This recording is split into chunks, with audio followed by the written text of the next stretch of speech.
Hi everyone, this is the LEGO Icons Leonardo da Vinci's Flying Machine. It's a set that came out in January 2025 and I'm going to build it without the instructions. Here's a look at the front of the box. We see here a view of the model, although I really wish that they chose a more imaginative background instead of just this generic black packaging. It's been 5 years that they're doing the same thing and I really think it's time for them to change it up. Here's a look at the back of the box, and these are the dimensions of the completed build. And this will include one minifigure. So let's open the box and see what's inside. Also, I really hate the push tabs. In the set we got 4 numbered bags from 1 to 4. As well as these instructions that we will not be using, and these vinyl pieces, and those are these right here. We'll look at those when it's time to open them later on in the build. Let's see if there's anything interesting in the instructions.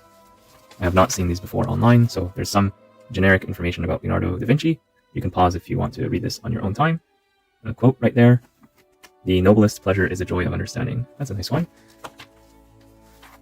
Imitating the flight of birds from the LEGO design team. Okay, so this looks like the LEGO designer of the set, and I like to see her holding the model.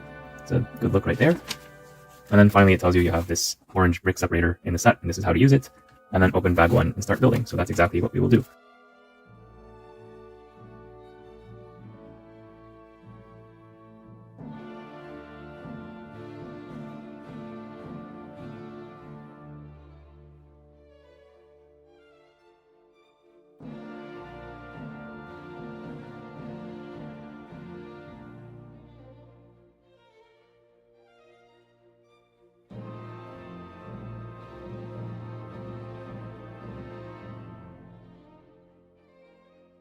Bag 1 gives us a stand that has a very nice printed tile at the front, and it's done almost entirely in black.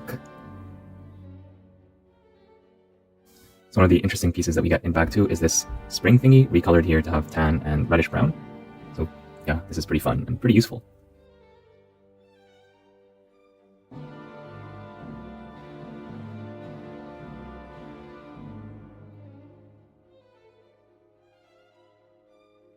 I will point out the interesting studs not on top technique used here.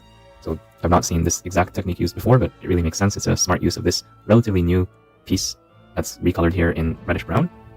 Yeah, that's very impressive how it all fits together like magic. Of course they designed it this way, so it is to be expected, but it still impresses me every time.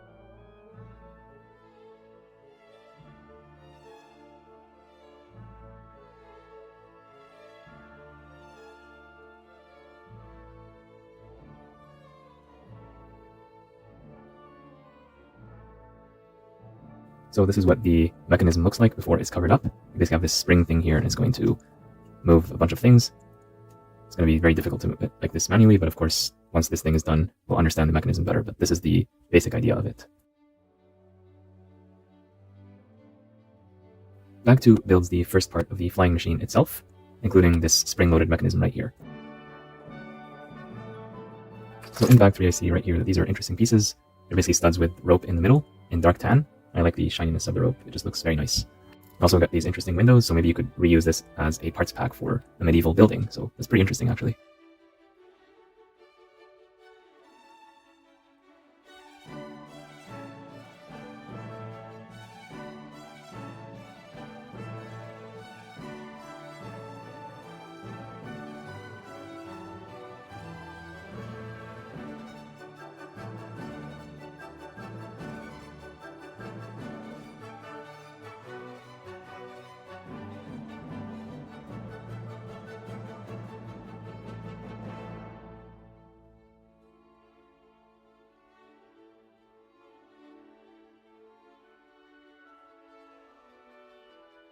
Bag 3 continues the build of the flying machine, and we start to see the mechanism taking shape.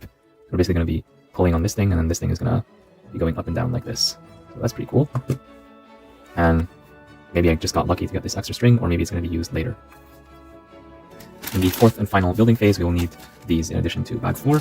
And as it says here, do not use scissors to open this, just open it as you would in a regular envelope.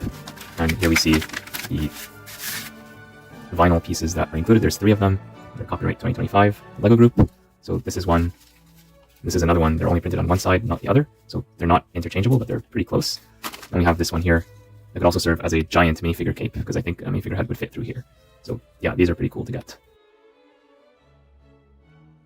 Also in bag 4, we get this much longer rope, and here this is held in place with some tape.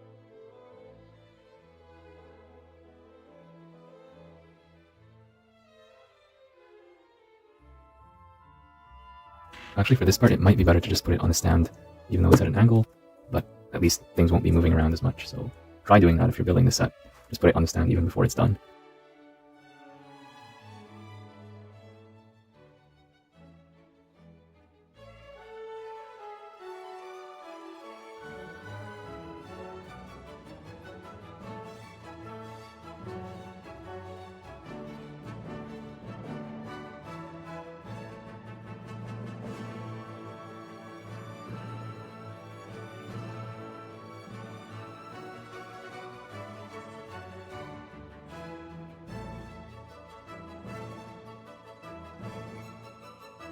And you're finally done with the build, with bag 4 finishing up these wings and the tail and a bunch of these mechanisms right here and adding this final rope. In this bag we also get Leonardo da Vinci as a minifigure. I'm very happy that they included him here. He has some nice printing at the front, but no printing at the back. Actually there is printing, but it's a bit subtle. You're going to miss it when it's covered by the hair. And I'll show you the printing at the front. And he's not wearing the beard, and this printing is quite nice. The tan is a bit pale. I think the tan should have been printed a little bit better, but at least it's consistent. The top and the bottom, and his skin color is not tan, so it's not as egregious as other LEGO minifigures that we've gotten recently. And he is holding this tile, so he's apparently designing this flying machine, and this is a very nice tile to get. I believe it's exclusive to the set at the moment. So I'm happy with this minifigure. I'm happy that they included him in the set. The only complaint I have is not about this particular minifigure, but the fact that we got this hairpiece here, but we did not get this for Magneto in the X Mansion, which was released just a few months ago. And really, they should have given Magneto this hairpiece as well, and not just to Leonardo da Vinci. But at least this hairpiece is available on the market now, so I'm very happy that it is available. And for those people who don't like minifigures, they're more into the builds, you just gift this minifigure to your kids or something.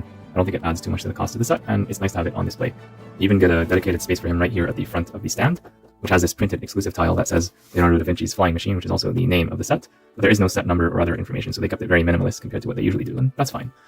The stand is all black. It's very consistent in terms of its color scheme. See this coming apart slightly, so there I fixed it. Yeah, so this is the first thing that is built, and it's very easy to build with some minor difficulties right here when it comes to putting this at an exact angle. We have to use a little bit of LEGO Technic, but not something that is insurmountable. But the main thing that you're paying for in this set is the flying machine itself, also known as an ornithopter, not to be confused with the Dune ornithopter, a larger, more expensive icon set that is a flying machine that actually flies in universe. And this one does not fly in universe, just like the real thing. Like this thing, back in the day of Leonardo da Vinci, there's a reason why we don't know him as the very first pilot. It's because this thing actually did not fly. So LEGO is being completely honest. If they give you this thing, they don't need to say on the box it doesn't fly, because the real thing does not fly. You just drop it and it will drop to the ground. So the idea here, and I have not tried this before, is that you pull this thing like a gun, and it's supposed to do something. Oh yeah, it just flaps the wings, like these left and right wings up and down, but also the tail. So yeah, this is pretty fun. It's more fun than I thought it would be. Like in the promotional materials on the website, I'm like, okay, this is cool. I don't know if it's that cool, but now that I've actually built it without the instructions and actually seeing the mechanism and the machine come to life, I'm a big fan of this thing. Yeah, you could hear the wings flap. Yeah, this is fun. This is a lot of fun. A lot more fun than you might think. Oops, looks like, did I break something? Oh yeah, the rope. So you gotta make sure that the rope is always attached to here. Be gentle with this thing. Like I'm tempted to do it fast, and I guess you can do it fast, but just don't pull it very hard, because that could like make this piece drop off again. So that is something to keep in mind. And I'll show you this thing while I'm flapping it from all the angles. And it does look good from all the angles. Yeah, this is a lot of fun, as long as it doesn't break. Here's what it looks like from the front. It's a bit hard to do it like while holding it for the camera. I see that this thing is starting to come apart. So maybe it's easier to demonstrate that when it's back on the stand. Before I put it on the stand, this is what it looks like from the bottom, and I appreciate the attention to detail here. The designer clearly put a lot of love into this set. And I do appreciate that we don't see any blue pins, despite the fact that there's lots of mechanism here. All the Technic pieces are either in tan or brown or light bluish gray. Yeah, there's no ugly pieces, no ugly colors that you don't want to see. There's only one blue pin in the set. It's hidden deep within the stand. You're pretty much never going to see that. So that's the win by the designer right there. Yeah, from the front, let's flap the wings, gently of course. So yeah, this looks like fun. Yeah. Yeah, if it was better put together, I would have no complaints about it. I would have said it was a perfect set, and for a few seconds there I thought it was. Because it falls apart a little bit easily, I have to take some points off for that, but it doesn't take away from the fact that this is a very well-designed set. And I'm thinking, with these pieces, with this mechanism, if you want to turn this into an animal or a dragon from Ninjago, like just add a few pieces here and you can add like a head or something, and then you're good. Maybe add some stuff on the side to make it less hollow. But this is like 80% of what you need to do to build a dragon. So that's very, very interesting to me. And leave a comment down below if you want to see me attempt transforming this into a dragon. And I will do it if there's enough people saying that they want me to do it. Also, another thing I appreciate in this set is that all the ropes here are using studs. You don't need to tie anything with your hands, as we had to do in other sets like the LEGO Crane. So this is a premium experience. It's intended for people who are not very experienced with LEGO or building at all. You have something that's very easy to build out of the box. And I appreciate that LEGO went to this effort for this set. So it's very easy to build, even without the instructions. There were some moments of difficulty a little bit here at the bottom of the stand, not too much, and then just figuring out some of the details of the mechanism, especially the parts that are not as easily visible, like the stuff that's a bit more on the inside. It's a little bit challenging to figure it out, but because this thing is hollow all around, looking at it from the 3D view, you are able to figure it out with some effort. So not too difficult to build without instructions. I think it's quite nice as a challenge, actually. In terms of size comparison, here's how this set compares to a regular size modular building, as well as this recent LEGO Technic plane that I built a bit earlier. And you can see that all these are roughly comparable in size. Sure, the plane is a bit smaller, but overall, this has about the same general size as a modular building. Of course, there's less stuff here, less pieces, etc. But just in terms of its size, it's not that small. It's not like a tiny little thing that you might get in a poly bag. It's more substantial than that. And seeing it next to a modular building really brings out the value. Yes, of course, it's hollow. I don't want to overstate my case here, but there's a certain size to this thing, and it will take up space on your shelf. Whether that's a good thing or a bad thing, that's up to you and your shelf. And here's a direct wingspan comparison, just for the sake of completeness. These wings are a little bit larger than these ones, but still on the general same order of magnitude. And actually, I do think it's great that LEGO released these two sets at the same time. So if you want a small flying machine that is also swooshable but does not cost an arm and a leg, this LEGO Technic plane has you covered. But if you're looking for something that's more display worthy, then you're going to want to go with the flying machine. This is more sophisticated, in my opinion, but they're both very good options to get. And of course, if you can't decide, you can always do like me and get both. In terms of price and value, this is the cheapest LEGO Icon set that was released in January 2025. There are the larger sets like the Tudor Corner and the Black Swan Renegade. Those are of course more impressive, but also more expensive. I think that for the price that you pay here, $50 US or $65 Canadian, you get, I'm not going to say the best deal ever, but it's reasonable. Like it's quite fun to play with.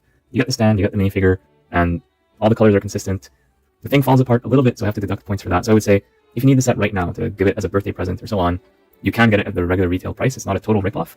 But if you can wait, I would recommend getting this at a 20% or 25% discount. I think that would be a better price for it. So I would like to see this priced at $40 US, $50 Canadian. I think that would be better just in terms of the value. Of course, these pieces here, they're not free to make. So there's this rope, there's these large pieces here. So you can't just look at price per piece. But on the other hand, there's a lot of tiny pieces here, like these 1x1s and these 1x2s. They're a lot less expensive. And this whole thing is pretty hollow. There's nothing here basically. So essentially, if you just have this stand here, which is very thin, then you have this thing that's pretty hollow and this thing up at the top and a little bit of stuff at the front. Like if you take away the minifigure, I would say that this is about $30 worth of LEGO, but then you add these things, you add the minifigure, and it adds up to $40, so I think that's where I would like to see it at. Also, another thing that I would like to think about is the marketing of this set. LEGO went to great lengths to market this as an 18+ set, but I do think that for older kids who appreciate Leonardo da Vinci, maybe they're studying him in school, or they're just interested in the source material, or they're interested in mechanisms, I do think that for older kids, the set is quite accessible. It's easy enough to build without the instructions, and that means with the instructions it's going to be even easier to build. So I do think for older kids, they're going to appreciate building this set. Not younger kids. Younger kids, they're probably going to want something a lot simpler. Maybe just give them a minifigure to play with. But for the older kids, I do think that they will appreciate building and owning this set and displaying it as well. But what do you think? Let me know in the comments down below. Are you going to get this set, or are you going to get any other LEGO Icon sets or 18+ sets in general? Let me know in the comments down below. And be sure to like and subscribe because more amazing videos are coming your way very soon.